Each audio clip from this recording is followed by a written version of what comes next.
Happy holidays, happy new year, and welcome to episode 8 of your favorite quarterly podcast, the Seasonal Anime Checkup. I'm your host as always, Jared, and welcome, especially for you first-time listeners or you concurrent listeners. Hey, thanks for tuning in. Thanks for hitting that play button. Thanks for listening to me talk about anime for, about an hour or so. So, if you've been here before, you know what to expect. We're going to talk about previous season of anime, if I can use my words right.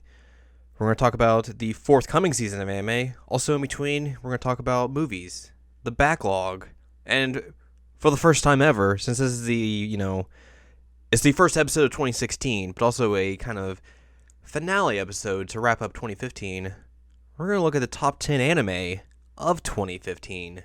First time ever on the podcast, which, probably will become a recurring thing at the end of the year or the beginning of the year, whenever these winter season episodes come out. So yeah, there you go. If you're a first time listener, that's exactly all we're gonna do, and that's basically it. So thanks again for tuning in. If you're listening on soundcloud.com/markoutdarkout, youtube.com, I don't think I have a URL for that yet, but there's a Seasonal Anime Checkup YouTube channel if you can find that, or if you're listening to it on there, you know where you're at. You can listen to it on iTunes if you search for Mark Out Dark Out, and on the website, if you go to seasonalanimecheckup.com/podcast, you'll be right there, and you'll have multiple ways to listen to this podcast. Also, thanks again for people tuning in to the previous episode. Another big listen rate on that one. I appreciate it. And also, here's a forewarning for everyone. There's probably going to be spoilers at some point during one of these discussions or recaps of an episode of a series. Excuse me. So if I begin to talk about something and you're like, "Whoa, I was planning on watching that," or "I'm in the middle of watching that," you should probably skip ahead because there may be spoilers. So just a warning. So let's dive into episode 8. Usually we take in thoughts and opinions from other people, but unfortunately, flying solo today, so it's gonna be all my opinions, so that could be either a good or bad thing for you. But to start things off, let's take a look back at the entirety of 2015 and list off the top 10 anime of 2015. Now, there are a few caveats for how I'm doing criteria in order to list the shows that I feel like are qualified for this list. That's all I was saying, list there. So, first thing, the show had to finish in 2015, obviously. If a show started in 2014, like say, it started in fall season 2014, and then it expanded into winter 2015, that's eligible. If your series is ongoing right now and is going to go into 2016, you're not eligible for this year. But the 2016 list, you will be eligible. So that's basically kind of what I'm going for with here. And I know, top 10 lists are so subjective and they're kind of silly, but hey, I just do those. So we're going to do another one right here. Starting in at number 10, the 10th best anime of 2015, Yamada-kun and the Seven Witches, aka Yamada-kun to Seven in no Majo. Number 9, Sound Euphonium, aka Hibike Euphonium. Number 8, Death Parade. Number 7, Shigatsu wa Kimi no Uso, aka Your Lie in April. Number 6, Noragami Aragoto. Number 5, One Punch Man. Number 4, Ori Monogatari, aka My Love Story. Number 3, Season 3 of Working. Number 2, Baby Steps Season 2. And the best anime of 2015. Also, an award-winning anime, as I found out like a month or so ago, SHIROBAKO, which, if you've listened to past episodes of the Seasonal Anime Checkup, you kind of saw that one coming, considering how highly I praise that show. So there you go. Those are the 10 best anime in 2015. Obviously, my opinion is the best, so you don't have to go find other people's opinions. Like, they're not, no, that, you don't know. Just come to me. I got the best opinions, obviously. I might do a write-up, like, a better write-up of that on the site at some point, kind of giving, like, opinions like, hey, this is why this is here, blah, blah, blah, blah, blah. So, that might go up, it might not, who knows. Also, if you want to read another top 10 list, There's a top 10 video games of 2015 list on seasonalanimecheckup.com. So if you want to go check that out, type that into your web browser and then click games, and then you'll find what you're looking for. Also, pause the podcast so you don't read and listen at the same time, because that'll just get you confused. You'll be like, yeah. Either way, let's talk about fall season 2015. There were shows that happened. I wouldn't necessarily say this was the best season of anime in 2015. There were some strong shows, obviously, because 2 of them hit the top 10 list. But as an overall, But let's dive in.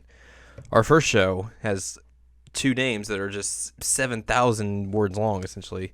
Beautiful Bones, Sakurako's Investigation, a.k.a. Sakurako-san no Ashimoto ni wa Shitai ga Umatteiru. The first of 2 mystery genre shows this season, Beautiful Bones felt more like a case by case mystery show. I completely was already missing words in my write-ups here than what The Perfect Insider was. Each week, depending on if the case was extended to the following week, Sakurako and Shotaro would embark on finding out the causes of mysteries that bones they have found were hiding. All the while, there is an underlying story happening deep underneath the week-to-week cases. The animation in certain parts of the show was downright amazing, including Sakurako's magical girl-esque put rubber gloves on and get ready to investigate scene. The series ends on a huge cliffhanger, which basically has to mean there's a season 2. If not, it would be criminal to end this series on that note.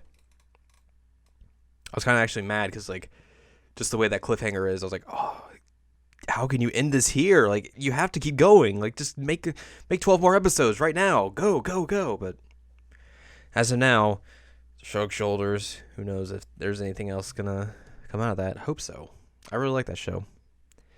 Digimon Adventure Try, which is a movie, technically, so it should be in movies, you'd think. But we'll get into that here right now. Unfortunately, I still haven't finished the first part of Digimon Adventure Try, but from what I saw of it, the show definitely resonated on nostalgia. It is certainly strange that the way it is being released for English-speaking audiences in other countries not named Japan is through a 4-part miniseries covering how the movie went. But hey, if that means we get to see it in a time frame that is a million times quicker than how movies from Japan are normally seen, I'll take it. Also, it had been 15 years since I'd last seen Digimon, so trying to keep track of who's who, especially discerning Japanese names to English names, was a bit challenging. But with how the English dub of that show renamed characters, it was surprisingly not that bad. With how the past few years have been in terms of nostalgia with this, Sailor Moon Crystal, Dragon Ball Super, if Sunrise decides to redo Gundam Wing, I think all of my nostalgia buttons will be hit then. I really need to finish Digimon Adventure Try, which is kind of silly because it's only 4 episodes and I only watched the first 2. But it's a good kind of beginning to that story, but I think just on the merits of the first 4 episodes alone, probably it's not going to be the best thing you'll see all year, but it'll certainly hit all those nostalgia buttons, especially if you grew up watching Digimon like I did. Haikyuu Season 2 volleyball anime is back. Haikyuu Season 2 kicked off with some inter-team drama that made everybody worry. Oh, and also the team got a new manager and then learned a bunch of crazy new techniques that made them a more formidable team when it comes to tournament play. Season 2 also inspired me to finally break down and read the manga, which, boy, from what I can tell, the second half of the season is going to go places. Though, with where the manga is right now, it's hard to discern where the cutoff point for Season 2 is going to be, especially if they only go to 25 episodes like Season 1. Regardless, if you dug Season 1, you'll feel right back at home with Season 2 of volleyball anime. Or if you missed out, here's the perfect time to dive right in and see what the fuss is about. Yeah, Haikyuu didn't really drop off of quality, from going from Season 1 to Season 2, so it's still really, really good and high up there in the echelon of sports anime, at least current sports anime, for sure. Mobile Suit Gundam Iron-Blooded Orphans. Iron-Blooded Orphans follows a similar model that a lot of Gundam shows have used in the past. Kids rebel from adults, have a Gundam, form their own militaristic unit to make a name for themselves. What separates Iron-Blooded Orphans from the rest is that it just feels raw. There's a reason this show got in trouble when it had the main character, whose age is unknown but probably a teenager of some sort, shoot a bunch of adults at point-blank range, murdering them. There are also issues like child slavery, poverty, interplanetary relations, family, and more that are handled pretty well. Also, the mobile suit designs are pretty cool, and they don't use the prototypical beam weaponry that's seen in a lot of Gundam series. It has certainly been an intriguing series thus far, and I'm very curious to see where the rest of the season ends up. Also, going back to how the show got in trouble is basically they do that scene where he just like point blank just shoots dudes in the head. Like these are adult, like he's killing adults and he's a kid, and like people sending complaints about that. They're like, that shouldn't be in this show. This show's supposed to be marketed towards kids. Like, what are you doing? I was like, yeah. I mean, I can kind of see what these people complaining are coming from. Also, on a side note, Mobile Suit Gundam Thunderbolt debuted an OVA series, and that show is super stylish and cool. Plus, might have the most ridiculous line I've heard in a while with, "If you hear the jazz, that means I'm coming for your." It's a real goofy line. Noragami Aragoto. There were times during the season that I thought, man, Noragami Aragoto is the must-watch show of the season. I would say that still holds true, even though the rankings on the top 10 are kind of backwards in hindsight. But hey, whatevs. Because some of the plot lines in this season, especially for only a 13-episode run, were just phenomenal. Plus, some of the character development and growth with Yato and other characters just punctuates how good this show was. Especially compared to Season 1, which I liked, but not as much as I liked this season.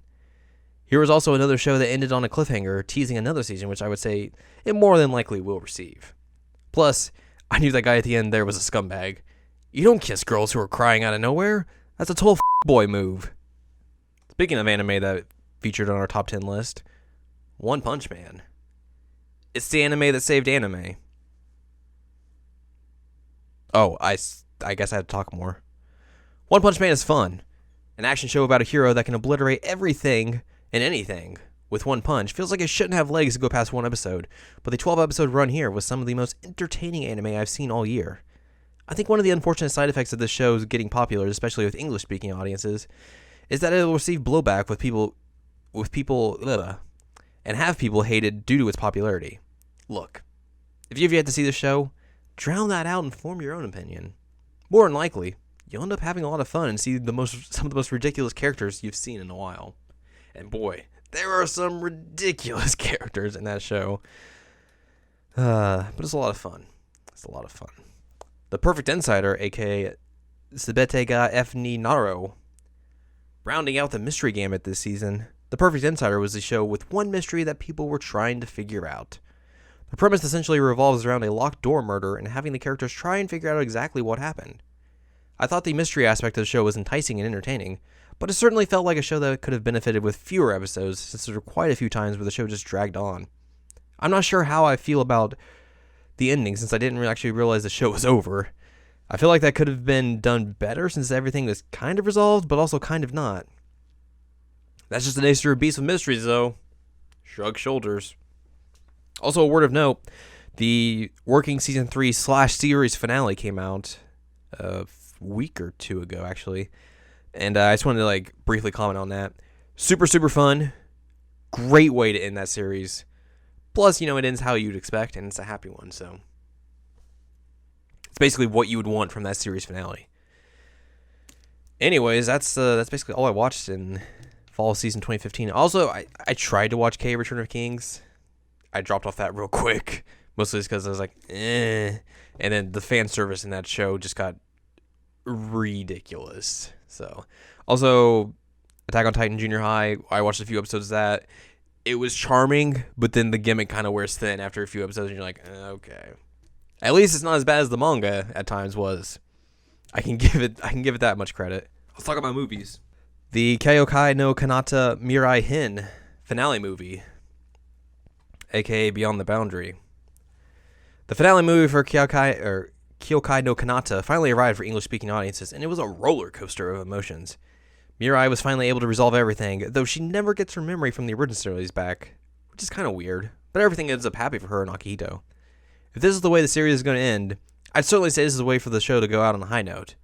The action was intense, and the emotions ran high throughout that at times, and it didn't seem like a happy ending would even be possible. Maybe a second season will eventually come, but I'd say that's about as likely as K-On! Season 3. You Kyoto Animation. That movie's real good, also real sad. especially if you watched the original series, or I guess you could have watched the first movie, which is essentially a recap episode, and then changes the anime ending to go more in line with how this movie goes, since the recap movie ends with her basically not having her memory from the original series anymore. So like when her and Akihito meet on the roof, she's like, "Who are you?" And he's like, "Oh shit." Another sad movie that came out this year, I think that came out this year. Either ways, it came out this season for English-speaking audiences. The Love Live School Idol movie. Here's yet another sad movie that became available for English-speaking audiences to watch. Also, another finale to a series. A lot of how this movie plays is if you invested the time to watch the first 2 seasons of the anime, and if you did, it pays off in full here. The Love Live movie is fun and also follows the trope of, oh, it's an anime movie, let's send the characters to America or overseas. There are some goofy side plots like Hanukkah finding the same singer in both New York and back home, but overall, this was a good way to close the lid on Love Live. Plus, this made me start playing School Idol Festival again, which might be a bad thing if I actually think about it. I played a lot of that game last year. Like, way too much. And let's dive into some backlog stuff here, which I felt like I watched a lot more backlog stuff than I actually wrote down here, but I can't necessarily remember anything else that I watched. So we're just going to go with these 2 shows. Let's start with Clannad and After Story. Oh boy. Clannad. As friend of the podcast Haley can attest to, I had a lot of thoughts about Clannad when watching it. The first season is good. It can kind of drag at times, and certain arcs are pretty bad compared to others, but the overall development of the Tomoya and Nagisa relationship works well. Then, After Story starts, and just... man. There's a lot of weird stuff that happens in After Story. A lot of it is pretty convoluted and also not great. It also doesn't really help that the last half of the season is just poorly explained and executed, that I finished After Story more confused than I did feeling like I got any enjoyment out of it.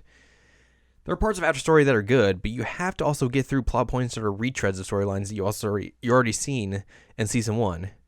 I didn't end up getting the game to see if they will be maybe a bit better, but time will tell in terms of that.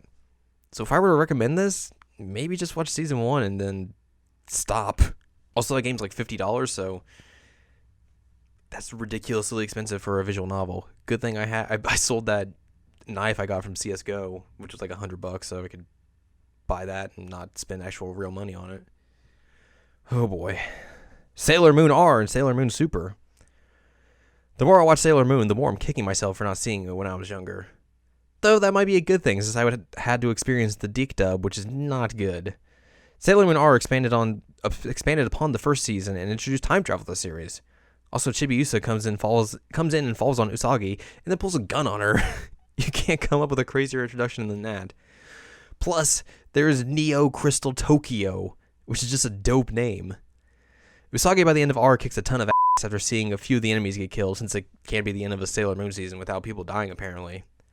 Then R ends up with a recap episode, which is certainly not what I expected. I also just barely started Sailor Moon Super, which has also been a ton of fun thus far. Mostly because it introduced the cousins, who are totally not into each other. Nope, they are just cousins. It's amazing how Deke was able to pull that off in terms of changing Haruka and Michiru's characters, because just from the few episodes, it's pretty obvious how those two feel about each other. Plus, S starts off with a bang with basically all the Sailor Senshi getting their ass kicked, and then Haruka and Michiru coming in and shit up. Even with all of this progress watching, I'm still about 100 episodes behind where the current episodes Hulu is posting are. One day, I'll get there. Also, Sailor Moon Super has introduced a brilliant amount of goofy Usagi faces throughout just the first 5 episodes, or first 4 or 5 episodes. I'm just like, bravo. Way to go, animation team. That's fall season 2015 in a nutshell. Let's dive into winter season 2016, which is, I think this is the first time we've ever done a Seasonal Anime Checkup podcast and done a preview of the next season where none of the shows have actually debuted yet. Because mostly, I think in part just because, the ending of fall and winter kind of coincides with Christmas and New Year, so shows kind of take a break in between there. And it's a little bit more of an extended break than usual, because usually it'll be maybe a week in between fall or one season and another season ending before shows get back on the air. But this one is just like, hey, there are shows right here I'm looking at that will start 4 days from now, 12 days from now, and 8 days from now. So shrug shoulders. Anyways, let's get into this. Let's see what's happening in winter 2016. Starting off with Active Raid Kido Kyoshitsu Dai Hake. Also, I forgot to mention, I'm going to butcher names and words. So, fair warning on that.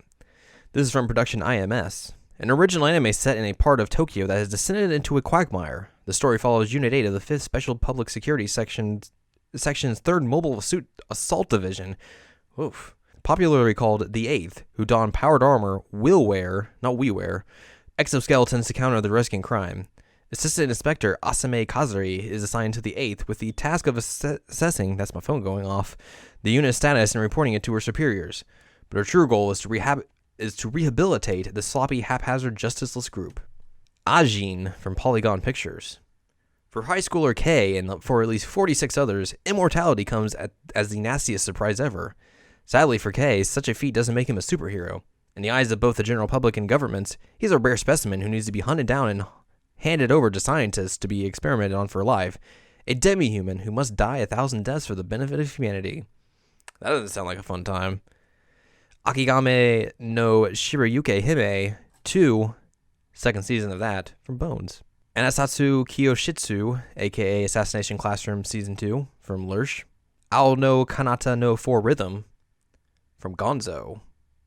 The story is set on an archipelago of 4 islands, far south of Japan or even the South Seas. It is all but a different world from modern Japan. From the discovery of anti-gravitons came the dream invention of anti-graviton shoes that let people fly the skies. They introduced people to a new realm by enabling flight with just one's own body strength, without feathers or engines. That was the ending of a sentence there. This led to the rise of the sport of flying circus. The protagonist, who once hoped for a future in this sport, suffered a setback due to an overwhelming defeat and withdrew from the sport for this and some other reason. However, he met the transfer student Asuka Kirishina, and in teaching her to fly the skies, the old passion returned. He takes part in the flying circus again. Boko Dake ga Inai Machi, from A1 Pictures. Satoru Fujinuma is a 29-year-old manga artist struggling to make a name for himself following his debut. But that was not the only thing in his life that Satoru was feeling frustrated about. He has a unique supernatural ability of being forced to prevent deaths and catastrophes by being sent back in time before the incident occurred, repeating time until the accident is prevented. One day, he gets involved in an accident that has him framed as a murderer. Desperate to save the victim, he sends himself back in time only to find himself as a grade schooler 1 month before fellow classmate Kaio Hinazuki went missing. Satoru now embarks on a new quest to save Kaio, whatever, same difference, and solve the mystery behind her disappearance. Bubuki Buranaki from Sanzagin. When Azuma Ike returns to Japan after 10 years, he gets assaulted by a group of armed men and becomes their prisoner. Kogane Asabuki, a childhood friend, saves him with a weapon on her right hand known as Bubuki, a weapon with its own mind. Azuma Ike, who is a Bubuki user himself, learns about the existence of Bubuki and goes on a journey alongside the companions he has found in an attempt to find and revive Uemai, a Buranaki titan who sleeps underground. Dagashi Kashi from Feel. It's going to give you all the feels. Shikata Kokonatsu's father owns a rural sweets shop, and his plan is for Kokonatsu to take it over one day. However, Kokonatsu wants to be a manga artist instead. One day in summer, the cute but weird girl Shidare Hotaro from the famous sweets company comes to pay a visit. Apparently, Kokonatsu's father is famous, and she wants to join her family's company.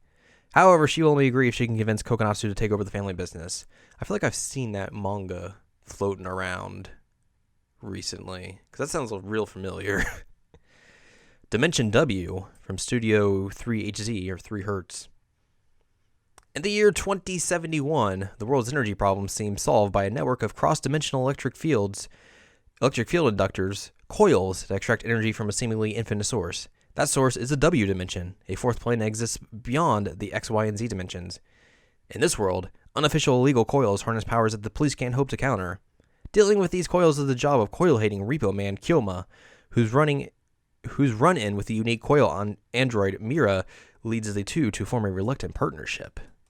Divine Gate from Studio Piero. When the divine gate opened, the living world, the heavens, and the underworld became connected, ushering an era of chaos where desires and conflict intersect. To restore order, the World Council is formed. As peace is restored, the divine gate becomes an urban legend. In that world, boys and girls deemed fit by the World Council are gathered. They are ones who aim to reach the gate for their personal objectives. Those who reach the gate can remake the world. What lies beyond the gate? When they reach the door, will the world change? Will it be the past that changed? Or will it be the future? Dun dun dun dun. Also, apparently that's a video game. Durarara 2 X2 Ketsu, the third part of Durarara Season 2. I'm pretty sure last time we did a preview of a part of Durarara Season 2. I was like, it's the final part. Not going to say anything this time, because who knows at this point. Fairy Tail Zero from A1 Pictures. Many years ago, Mavis Vermilion was a servant on Sirius Island, mistreated by a guildmaster and his daughter Zira. But Mavis, we'll go with Mavis, stayed positive because her mother once told her that fairies never visit people who cry about their problems. When the guild came under attack, Mavis pulled Zira from the wreckage into the forest. 7 years went by, and the powerful wizards Warid Sequin, Precht, and Yuri Dreyer arrived on the island seeking a powerful jade gemstone. This journey would change the course of magical history.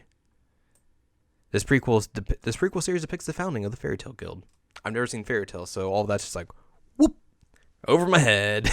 Genbare Lulu Lolo 3rd season from Fanworks. The anime centers around the daily life of two twin bear sisters, the orange-colored Lulu and the yellow-colored Lolo. The two take on new jobs and despite the occasional failure and tears, give their best efforts. Gate Jitai Konochi Nite Kaku Tatakere 2 from A1 Pictures, 2nd season of Gate. Hi to Gensu no Grimgar from A1 Pictures. Living isn't easy, ain't that the truth? When Haruhito awakens, he's in the dark. He doesn't know where he is, why he is here, and where he came from. Around him, there are several men and women who have the same circumstances. Together, they advance forward away from the darkness, and a world they've never seen before called Grimgar spreads out before them. Memories, money, special powers. This is the reality we who have none of these things have attained. Harushika Haruta Tachika wa Seishun Suru from PA Works. Anime adaptation of the Harushika series novels by Sei Hatsuno, which revolve around two high school students named Haruta and Shika, who are members of a wind instrument club that is on the verge of being shut down. The two are childhood friends, and they spend their days practicing hard while also trying to recruit new members. When a certain incident happens within their school, they work together to solve it. I feel like that's the plot of like 7,000 different anime series. Like, holy crap. Itachi Shinden Hikarai to Yami. The series will center around the past life of Itachi, the older brother of Sasuke Uchiha. That's a Naruto thing, right? Yeah, totally. Kono Subarashi Sekai ni Shukufufu wo. The popular alternate world home comedy series centers around Kazuma Sato, a hikikomori, shut-in, diehard fan of games, anime, and manga. A traffic accident brings his disappointingly brief life to an end, or it should have, but he wakes and sees a beautiful girl who introduces herself as a goddess. Hey, I have some good news. Would you like to go to an alternate world? You may bring one thing you like with you. He responds, so I'll bring you. With that, he is transported to another world, and his great adventure subjugating the Demon King begins. But first, the hard work of finding food, clothing, and shelter begins. Kazuma wants to live in peace, but the goddess raises one problem after another. And then the Demon King's army has his eyes set on him. Trouble. Kokoko no Pandora from Studio Gokumi. In an age where large-scale natural disasters frequently happen all over the world, when cyborgs and autonomous robots are beginning to appear on the market and technologically advanced nations and major world powers compete for technology and resources, the divide between rich and poor grows, and the future for the poor looks bleak. That's a long sentence. Holy shit. In this transitional stage, everyone wanders around in a trying to get my scroll bar back. Self-indulgent days, and the way out isn't clear. This is the story of how two cybernetically enhanced girls meet. Oh, jeez. Luck and Logic from Dogakobo. In LC 922, people face a sudden crisis. In Tetra Heaven, the land of legend, 100 years of war had come to close. The gods who lost the war searched for a new place to live and found it in Septipia, the human world which they proceeded to attack. The Logicalists attached to ALCA, a special police agency whose duty it was to protect cities from assaults by foreigners, angels, were compelled to act in defense of cities, whether they wished to or not. And depending on their ability, Logicalists could initiate trance with goddesses from the other worlds and stand a fighting chance on the battlefield. A civilian named Yoshichika Tsurugi, who lacked logic and lived happily with his family, was caught up in an attack and took shelter among with many people. He meets a beautiful goddess named Athena. In her hand, she had the logic that Yoshishika had lacked, and now both Yoshishika and Athena head to their destiny. Maho Tsukai Precure. Isn't this like the Precure series? With the magic words Cure Up, Rapapa, the two worlds will now be connected from Toei Animation. I think that is. Also, I think I saw something about that where like they did some weird stuff remaking that show or something. I don't know. Musaganen no Phantom World from Kyoto Animation. The story takes place in the near future in a world born of human imagination. What humans would call ghosts or monsters appear, and they come to be called phantoms. The main character, Haruhiko Ichijo, is a first year at Hosei Academy, along with his upperclassman Mai Kawakame, who fights phantoms with the ability Spirit of Five Elements. Izumi Rine, who has the ability Phantom Eater, and Koito Minase, who fights phantoms in solitude. They experience the ups and downs of high school life before a certain incident leads them to the truth of this world. So is that like Kyoukai no Kanata, but not? It's a Kyoto Animation show, so I'll probably still check it out. Norn 9, Norn plus Nonid from Kinema Citrus. Yeah. The story takes place a little in the future. Guided by one particular song, young elementary school student Suzuhara Sorata from the Heisei era, I probably just horribly butchered that, is warped through a time skip to an unfamiliar place that looks much like the towns from the Meiji or Taisho period from his textbooks. In this world, he meets 3 young ladies and 9 young men and joins them on a journey aboard the mysterious Norn ship, a giant globe that floats in midair. Nurse Witch Komugi-chan R from Tatsunoko Productions. Komugi Yoshida is a somewhat clumsy second-year middle school student whose strong point is her spiritedness. She performs as an idol like Kokona Sayanji, her classmate and close friend, and Tsukasa Kisaragi, an idol who dresses in male clothing. However, unlike Kokona, whose popularity is skyrocketing, Tsukasa with her charisma and male attire, Komugi's only gigs are low-end ones like those at the local shopping district. Still, Komugi has her dream, as she lives her dual life as an idol and a middle school girl. One day, a mysterious injured creature named Usapi appears before Komugi. Komugi gives Usapi medical treatment, and Usapi, in consideration of Komugi's kindness, asks if she wants to be a legendary girl who can use magical powers. Of course. Having become a reluctant legendary girl, Komugi battles strange masked figures who suddenly appear. As a newly deemed magical nurse, she fights still more waves of masked figures. Meanwhile, a magical maid, a magical sister, and more appear to make it a 3-way battle. Can Komugi handle the 3 roles of magical schoolgirl, idol, and magical nurse? Or middle schoolgirl, not magical schoolgirl. And what lies ahead in these battles and her dream? Oh, this next one's kind of disappointing. Phantasy Star Online 2, the animation from Telecom Animation Film. It's an adaptation of the Phantasy Star Online 2 series, story. I talked about this when playing Dengeki Bunko, because there's Phantasy Star Online 2 stuff in there, but man. Sega did not want to bring that game out to the United States or what? Holy crap. Oof. Prince of Stride, alternative from Madhouse Studios. The series revolves around a closed-down Stride Club at Honan Academy. First-year high school students Takaro Fujiwara and Nana Sakurai attempt to restart the club, but they must recruit 6 members for the team. They ask Riku Yagami to join, but he turns them down by saying that Stride is one of the things he doesn't want to do. However, Takaro and Nana drag Riku into the clubroom to try to convince him. Reikenzen Hoshikuzu Tache no Utage from Studio Dean. Since its founding in the year 4233 of the 9 provinces calendar, the Spirit Sword Clan has been producing first-class martial arts talent. 2,000 years later, the clan, which adheres to the principles of peace and spiritual development, seeks to find new disciples by holding a grand tournament. One of those candidates is 12-year-old Wang Lu. I hope this is like Wong instead of Wang, like I just pronounced there.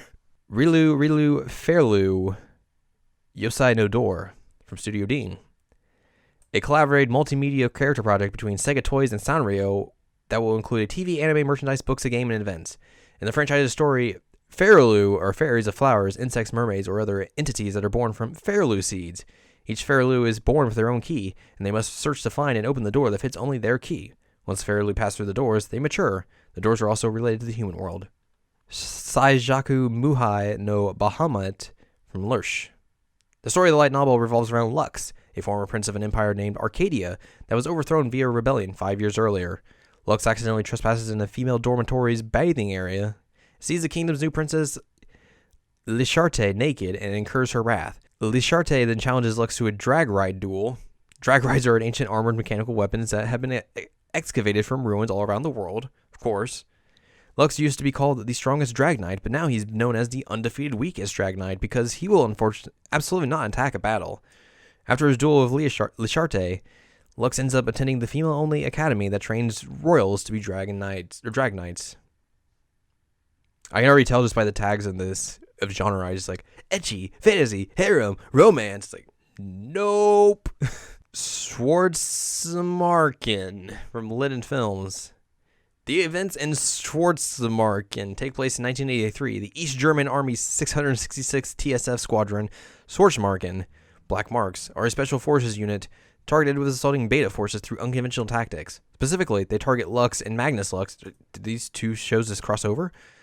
To deny the beta to the advantage of ranged firepower. Their orders are given the topmost priority, such that it is common practice for the 666 to ignore Allied distress calls that will result in deviation from their original mission, even if only for a short moment.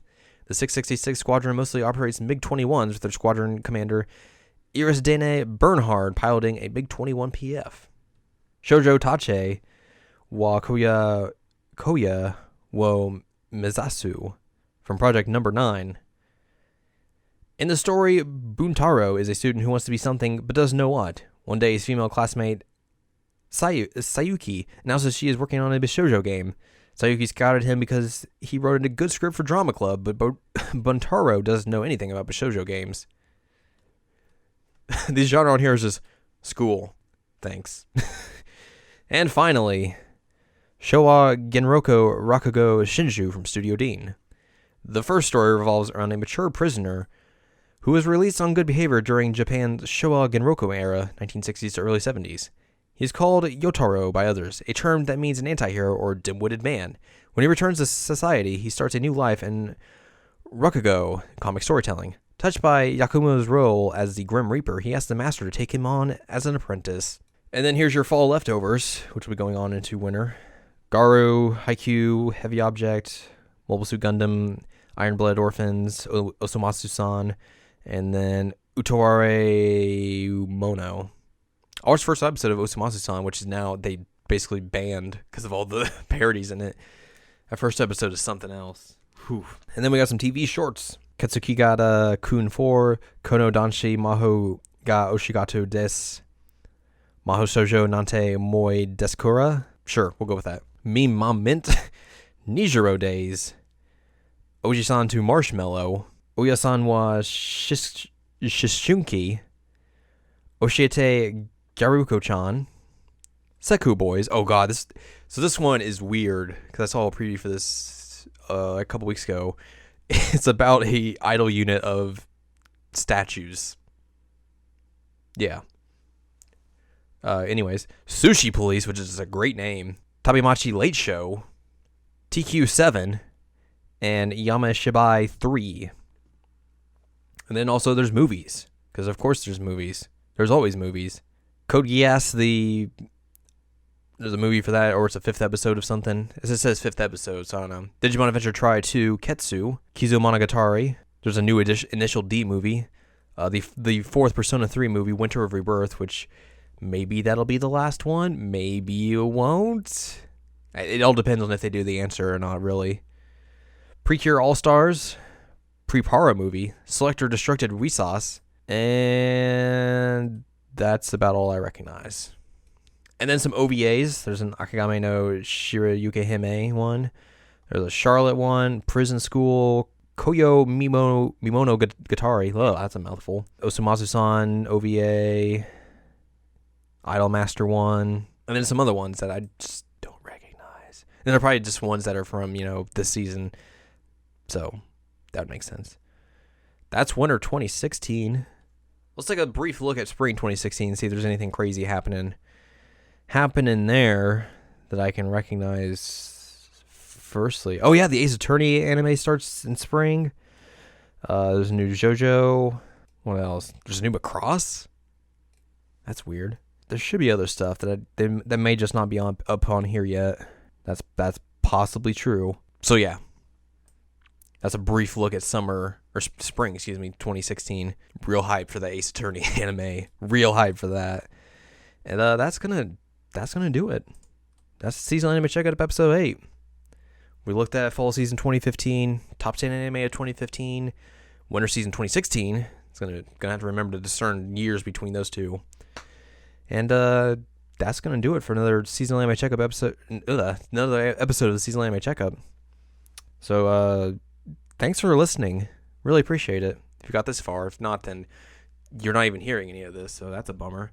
If you want to read up on stuff that I write about anime and video games, all that stuff, go to seasonalanimecheckup.com. There's a bunch of stuff on there. I finally wrote that baby steps piece that I talked about last episode, and then wrote it like a couple weeks ago because I'm real bad about that stuff. Well, school got real busy as well. There's some stuff about games there, like I said, top 10 games of 2015. I wrote a review about Sybil, which is a really good game you should play. And then there's probably going to be some other stuff that goes up over the course of the next few months as well. There's an article I've been thinking about for a while that I want to write, but I have to finish the game it's about first. And then do a bunch of investigation and stuff about that. And then, there'll probably be other stuff that I'll think about in between now and the next time we chat again. So who knows? Also, you can follow me on Twitter at Ragbag. Follow me on Tumblr, jaredclemens.tumblr.com. youtube.com/ragbag3815 if you want to watch me play video games. That's fun. And yeah, that's going to do it. That's the Seasonal Anime Checkup episode number 8. We will meet again in spring, right? Yeah, spring. It'll be a lot warmer then. That's going to be a good thing, even though this winter's been kind of warm. Maybe it'll be real cold then. That'd be a bummer. Either way, thanks for watching. Not watching, listening. You're not watching anything unless you're just watching the screen. That'd be... Hey, whatever. I'm not going to judge. Thanks for listening, and I'll see you in the spring for another rousing edition of your favorite quarterly anime podcast, the Seasonal Anime Checkup. Checkup.